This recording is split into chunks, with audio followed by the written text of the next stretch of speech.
Good morning students. अभी हम लोग लेसन नंबर 9 स्टार्ट करेंगे। Lesson number 9 application of trigonometry. Trigonometry का हमारी डेली लाइफ में हम किस टाइप से यूज कर सकते हैं या किस टाइप की सिचुएशंस हमारे सामने आएंगी तो हम लोग कोई भी चीज फाइंड आउट कैसे कर सकते हैं। ओके, तो उससे रिलेटेड हमारे सबसे पहले ये हमारा एक अर्थ सरफेस है जिसको हमने एज्यूम किया कि अर्थ सरफेस के ऊपर जितने भी बिल्डिंग्स, मॉन्यूमेंट्स, जो भी चीज है या फिर हम ही खड़े हैं, कितनी देर तक हम लोग सीधे खड़े होंगे तो अगर हम अर्थ सरफेस के ऊपर अपना और अर्थ सरफेस का एंगल 90 डिग्री के ऊपर रखते हैं तो हम कंफर्टेबल फील करते हैं। ऐसी ही बिल्डिंग वगैरह है तो अर्थ सरफेस के साथ वो 90 डिग्री का एंगल बनाते हैं। ओके, और फिर हम यहाँ खड़े हैं या हम यहाँ हैं, सपोज करो हम यहाँ हैं और यहाँ से हम एक कार को ऑब्जर्व कर रहे हैं कि वो जो कार है वो यहाँ से मूव करती हुई आ रही है। उस कार के साथ जब आप एंगल बना रहे हैं तो इसको हम बोलते हैं, जो भी एंगल बनता है, एंगल ऑफ एलिवेशन। राइट, अगर हम नीचे खड़े हैं और ऊपर देखेंगे तो ऊपर जब अर्थ सरफेस है, अर्थ सरफेस के पैरेलल हम एक लाइन ड्रॉ करेंगे। राइट, अर्थ सरफेस के पैरेलल ही एक लाइन है तो ये जो ऊपर जब देखते हैं तो एंगल जब ऊपर बनता है तो इसको हम बोलते हैं एंगल ऑफ डिप्रेशन।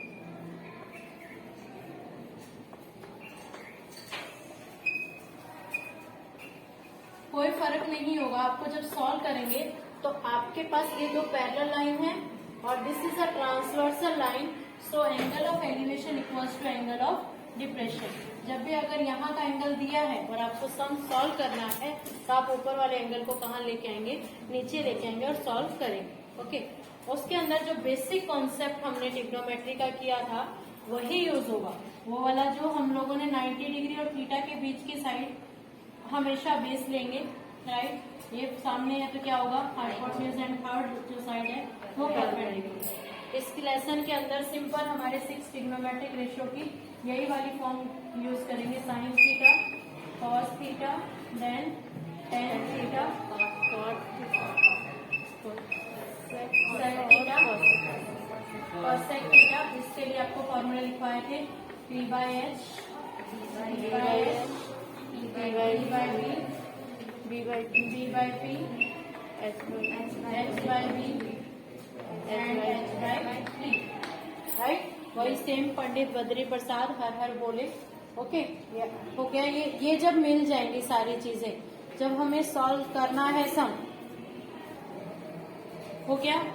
उसके बाद जब हम सॉल्व करेंगे इसको, आपको कंपलसरी जो ट्रिग्नोमेट्रिक टेबल मैंने ड्रॉ करवाई थी 30 डिग्री, 45 डिग्री, 60 डिग्री वाली जो टेबल हमने बनाई थी ना, वो वाली टेबल यूज होगी और 90 डिग्री, ये सब हमने टेबल में बनवाया था आपको, ये टेबल यूज होगी।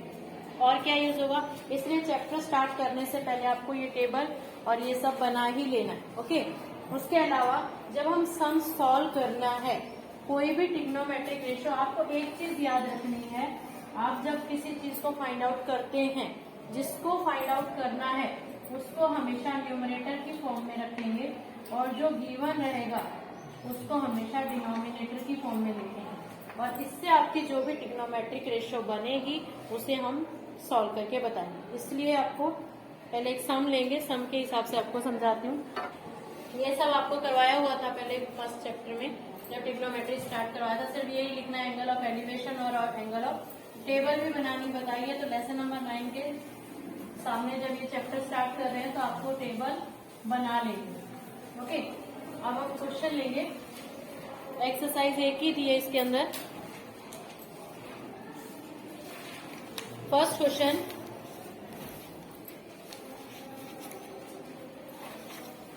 क्वेश्चन में कंपलसरी आपको डायग्राम बनाना है। डायग्राम में आप किसको क्या एज्यूम कर रहे हो वो गिवन में लिखना है। जैसे कि क्वेश्चन नंबर 1 ले लूं, a circus artist is climbing a 20 metre long rope which is tightly stretched and tied from the top of a vertical pole to a ground। Simple, ये हमारा ग्राउंड है, डायग्राम सिंपल बनाएंगे। This is our ground. Right, let A B be a pole, A B हमारा एक पोल है। Right, उसने ऐसे ही बोला है, इस पोल के टॉप से ग्राउंड के किसी एक पॉइंट पर रस्सी टाई किया गया है, let this point be C and length of rope is equals to 20 metre ऐसा गिवन, राइट। क्वेश्चन पढ़ के आपको डायग्राम बनाना है और इसमें डायग्राम कंपलसरी आपको बनाना ही है। Okay, find the height of the pole if the angle made by the rope with the ground. ये रोप है, रोप ग्राउंड के साथ कितने डिग्री का एंगल बनाएंगे? 30 डिग्री। ये 90 फिक्स है, थीटा और 90 डिग्री जहाँ पे आता है वो क्या होगा? हमारा बेस, और ये परपेंडिकुलर, और ये तो फिक्स हाइपोटेन्यूज है। ओके, अब इसमें निकालना क्या है? फाइंड द हाइट ऑफ पोल, पोल की हाइट निकालनी। तो गिवन क्या लिखेंगे? सबसे पहले आपको गिवन लिखना ही है इसमें कंपल्सरी। गिवन क्या लिखेंगे? Let A B a pole AC equals to 20 meter long rope tied the pole and a point C. Here, which makes an angle, ये आप अपनी लैंग्वेज में लिख सकते हो, 30 डिग्री विथ द ग्राउंड, पूरा लिख देना, ठीक है। फिर टू फाइंड क्या करना है आपको? Height of the pole, height of pole ए आपको फाइंड आउट। नाउ सॉल्यूशन में आपको ट्राइंगल, यहाँ पे तो एक ही ट्राइंगल है, राइट, तो वही ट्राइंगल का नाम लिखेंगे। काफी बार सिचुएशन ऐसी आएगी कि मोर देन वन ट्राइंगल रहेंगी, तो आपको कौन सी ट्राइंगल में क्या फाइंड आउट कर रहे हो वो लिखना रहेगा। सिंपल, यहाँ पे फ्रॉम ट्राइंगल डी है, कौन सी? ABC मिल गई हमें, राइट। अभी तुम्हें बताया कि जिसको हमें फाइंड करना है उसको हमेशा न्यूमरेटर पे रखना है। आपको एक ही मेथड दिमाग में रखना है। मैं बार बार बोलती हूँ, आपको एग्जाम्पल भी कई बार बच्चे रीड करते हैं तो उसमें ना एग्जाम्पल्स है या डाइजेस्ट है, हर बार सिचुएशन चेंज कर देते हैं, कभी किसी को ऊपर ले लेते हैं, कभी गिवन वाले को ऊपर ले लेते हैं। तो आपको ऐसा नहीं सोचना है, आपको सिर्फ एक ही बात दिमाग में रखनी है, जो मुझे निकालना है उसको मैं ऊपर रखूंगा और जो मुझे गिवन है उसको मैं नीचे रखूंगा। तो मुझे निकालना क्या है? हाइट किसके इक्वल है? AB। गिवन क्या है मुझे? लेंथ ऑफ रोप, वो क्या है? AC। अब ये मेरा परपेंडिकुलर है, P बाय H क्या होता है? साइन। थीटा कितने डिग्री का दिया है? 30। क्लियर? बस इतना ही सोचना है, सम सॉल्व करने में कुछ हार्ड नहीं। फिर वैल्यू डालेंगे हम लोग, AB अपॉन AC की वैल्यू 20 है, साइन 30 होता है 1/2।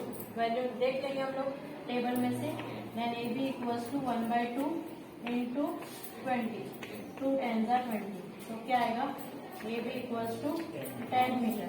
लास्ट में एंडिंग क्या करेंगे? So the height of the pole is equals to 10 metre. Clear? Simple, ऐसे ही आपको सॉल्व करने हैं। नेक्स्ट क्वेश्चन नंबर 2, बहुत बार पूछा भी गया एग्जाम में। A tree breaks due to storm and the broken part bent so that the top of tree touch the ground, making an angle 30 with it. Suppose करो A B एक tree है, A B, this is our ground. Clear? एक पेड़ था जो strong की वजह से टूट गया और जिस पोजीशन से टूटा है, let this position be C। और ये जो ब्रोकन पार्ट है ये वाला, वो क्या हुआ कि इससे अलग नहीं हुआ, वो ऐसे मुड़ गया और मुड़ने के बाद वो नीचे की साइड गिर गया। जब नीचे की साइड गिरा तो ग्राउंड पर जिस पॉइंट पे टच कर रहा है ऊपर वाला पार्ट, वो क्या है? हमारा D। क्लियर हुई ये वाली बात? एक ये पेड़ तो पूरा बड़ा ही था, क्लियर, वो टूटा यहाँ से और ब्रोकन पार्ट जो है वो इससे अलग नहीं हुआ, बल्कि इसके साथ ही है, अटैच ही है, और वो गिर गया नीचे। उसका जो ये टॉप वाला पार्ट था वो ग्राउंड पे जिस पॉइंट पे टच हुआ वो हमारा पॉइंट क्या है? D। ऐसा इसमें दिया है। और जो इसके साथ कितने डिग्री का एंगल बना रहा है? 30 डिग्री का। उसके बाद क्या कह रहा है? The distance between the foot of tree, foot of tree यानी ट्री के फुट से इसका डिस्टेंस जहां पर वो गिरा है उसका डिस्टेंस कितना है 8 metre. Right. Find the height of the tree. Tree की हाइट कितनी थी? तो ट्री की हाइट निकालने के लिए आपको ये भी निकालना है और ये भी निकालना है, क्योंकि हमारी हाइट टोटल निकालनी पड़ेगी। टोटल निकालने के लिए ये वाला पार्ट चाहिए ना, और ये वाला पार्ट कौन सा है जो यहाँ गिर गया है, राइट ना। तो बस सेम वैसे लिखोगे आप, स्टेटमेंट गिवन में तो लिखोगे let A B be a tree, है ना। ए बी एक ट्री है, at point C with due to storm it bends and the bend part touch the ground at point D, making an angle 30 degree, and the distance between the foot of tree and that point is 8 meter. To find total height of the tree, ऐसा आप लिख दोगे। Okay, now solution करेंगे। जब हम लोग solution करेंगे तो जो निकालना है, यहाँ पर दो चीज निकालनी है तो दो बार लिखेंगे। ट्राइंगल कौन सी लेंगे? In triangle B C D, in triangle B C D. जो फाइंड आउट करना है, दोनों ही फाइंड आउट करने हैं, तो निकाल, फर्स्ट के लिए हम बीसी निकाल रहे हैं। BC upon B D equals to, ये हमारा बेस है, ये परपेंडिकुलर और ये हाइपोटेन्यूज, राइट ना। तो ये बेस और perpendicular P by B, P by B क्या होता है हमारा tan थीटा। थीटा कितने डिग्री का? 30 degree. Then BC upon 8 equals to 10 30। BC equals to 10 30 कितना होता है? 1 अपॉन रूट 3। तो ये आ गया 8 बाय रूट 3। ये हमारा कितना आया? सिर्फ BC है, राइट। इसी तरह से हम लोग क्या निकालेंगे? दूसरा BC जो निकालना है वही ऊपर सिमिलरली उसी ट्राइंगल में क्या BC जो निकालना है वो ऊपर। अब तो दो वैल्यू निकल गई साथ, लेकिन यही दो इजी है। अपॉन BD इक्वल्स टू क्या आएगा? H बाई B क्या होता है? Sec 30। Then BC upon 8 sec 30 कितना होता है? 2 by root 3। BC equals to इधर मल्टीप्लाई होगा 16 बाई रूट 3, राइट। इतना आ गया। सो AB इक्वल्स टू क्या होता है? AC plus BC। हमें तो पूरा निकालना है ना। AB किसके इक्वल है? AC plus BC। लेकिन AC किसके इक्वल है? DC के इक्वल है। तो ये आएगा DC प्लस BC। BC कितना निकला? 16 बाई रूट 3 और BC कितना निकला? 8 बाई रूट 3। तो कितना आ जाएगा? 24 बाई रूट 3। नीचे रूट नहीं चाहिए कभी भी, याद रखना। रूट 3 से मल्टीप्लाई और रूट 3 से डिवाइड, तो कितना आएगा? 24 रूट 3 बाई 3 8 24। कितना आ गया? 8 रूट 3 मीटर। लेकिन रूट में आंसर नहीं छोड़ना है, इसलिए रूट की वैल्यू आप याद करोगे। रूट 2 की वैल्यू याद करेंगे 1.41, रूट 3 की वैल्यू याद करेंगे 1.73, राइट। और 1 बाई रूट 3 की वैल्यू भी लर्न करके रखो, ये होती है 0.58। लेकिन ये 1 बाय रूट की वैल्यू वहां लगानी है जब रूट 3 कैंसिल ना होता हो।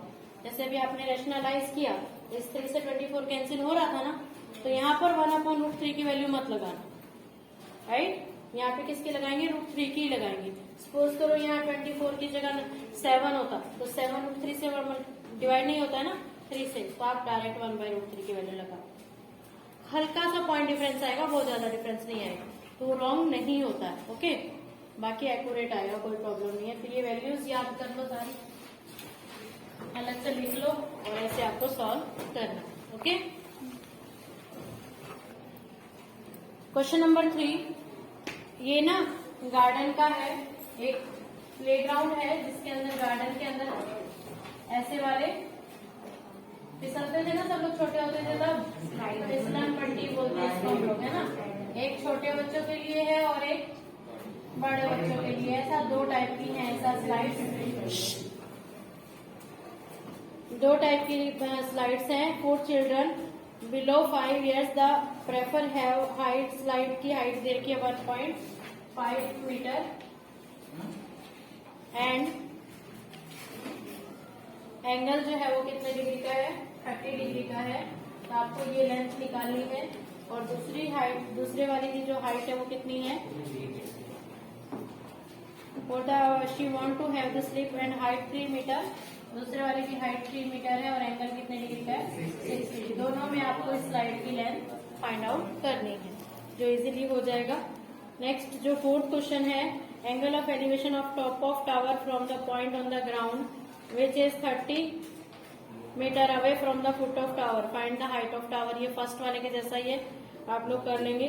फिर फिफ्थ वाला है, kite is flying at the height 60 metre above the ground, the string attached to the kite is temporarily tied to a point on the ground, the angle of inclination is 60 degree, find the length of string। ये भी ऐसा, ये kite अगर यहाँ पे उड़ रहा है, ये काइट, इसकी जो रस्सी थी वो ग्राउंड पे किसी पॉइंट से बांध दी गई है, राइट। तो इसलिए जहाँ पर उड़ रहा है ये काइट वो ग्राउंड से 60 मीटर अबव है, और थीटा कितने डिग्री का बना रहा है वो, 60 डिग्री का। आपको इस रस्सी की लेंथ निकालनी है कि कितनी आपकी रस्सी की लेंथ है स्ट्रिंग की। ओके, तो ये तो है आपका फिफ्थ तक। अब करेंगे हम लोग क्वेश्चन नंबर 6, जो पूरा सॉल्व करके बताती हूँ आपको अच्छे से। इसमें दिया है 1.5 metre tall boy is standing at the some distance from 30 metre tall building. एक बिल्डिंग है, ये हमारा ग्राउंड है, फिर A B is a building of height 30 metre, एक बॉय खड़ा है बिल्डिंग की साइड जिसकी हाइट 1.5 मीटर है, राइट। अब उसने क्या कहा, the angle of elevation from his eyes to the top of building, top of building, building की टॉप से इसकी आंखों का, आंख मतलब ऊपर ही है ना, तो आंखों का एंगल जो है वो कितना है, 30 डिग्री। क्लियर। अब जहां से हमारी ट्राइंगल फॉर्म होगी, वो जो ट्राइंगल है ए बी, यहाँ पर सी डी बॉय ले लो, फिर यहाँ पे क्या ले लेंगे, ई, तो इसका मतलब ये 1.5 है। तो ये वाले जहां हमारी ट्राइंगल बनेगी, उस ट्राइंगल में ये हाइट कितनी बचेगी आपकी, ये 30 में से माइनस करेंगे 28.5, यानी ये 30 पूरा। क्लियर। फिर क्या कह रहा है, इंक्रीज हो रहा है angle if he walks towards the building. अब ये यहाँ से चला और यहाँ पे पहुंच गया। अब यहाँ से पहुंचने के बाद एट पोजीशन एफ लगाओ, इसकी एंगल यहाँ से इसकी आंखों का जो एंगल है वो 60 डिग्री। क्लियर। अब उसने ये बताना है कि ये कितना डिस्टेंस वो ट्रैवल करेगा। ओके, यहाँ पर हमारे दो ट्राइंगल बन रही है, एक ट्राइंगल बड़े वाली बन रही है एफ, इसको जी ले। क्लियर। पूरी बड़े वाली एक ट्राइंगल है जिसमें हमें ये बेस निकाल लेना है। यस, जब ये बेस निकलेगा फिर ये छोटे वाली ट्राइंगल है जिसमें से ये बेस निकालेंगे, बड़े वाले बेस में से ये वाला बेस माइनस कर देंगे तो हमारा बीच वाला बेस आ जाए। ट्राई करेंगे।